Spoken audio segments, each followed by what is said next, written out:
Hello జీమూత, మన పత్తి ధాన్యం బస్తాలు అదే పొలం దగ్గర పాకలో జాగ్రత్తగా ఉన్నాయి కదా. రాత్రి నువ్వు జాగ్రత్తగా పడుకున్నావా, చూస్తున్నావా?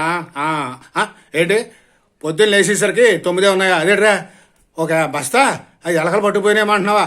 ఓ ఎలకలు వస్తే బస్తాలు అన్నిటికి సిల్లులు ఎడతాయి, కొంచెం కొంచెం లాగిపోతాయి. మొత్తం 10 బత్తాలు అక్కడే ఉంటాయి కానీ బత్త ఏమైపోదు కదా.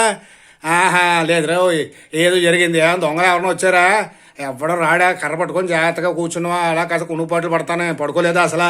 మరి బత్త ఎలా మాయమైపోతురా? ఆహా సరేలే, సరే కానీ వీడి చేత నిజం పలికించాలంటే చేద్దాం.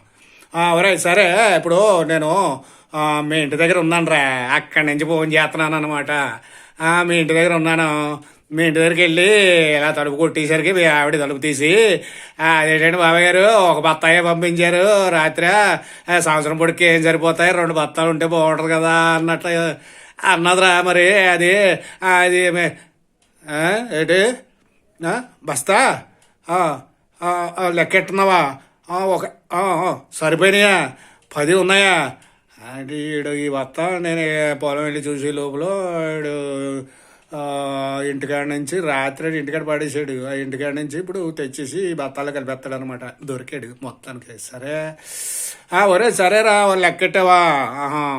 10 బత్తాలు సరిపోయినాయా? ఇందాక తేడాగా లెక్కెట్టావా? సరే అమ్మా, సరే సరిపోతే గొడవ లేదు. నేను 1 గంట పోయాగా వస్తానులే. ఈ లోపల అన్నీ చక్కపెట్టు. ఉంటానమ్మా. తెంగది ఎరసాలే. అమ్మో పట్టపగలే ఎంత పనులు చేస్తుంటే మనం ఎలా బతకగలం? అలాగున్నాయి రోజులు.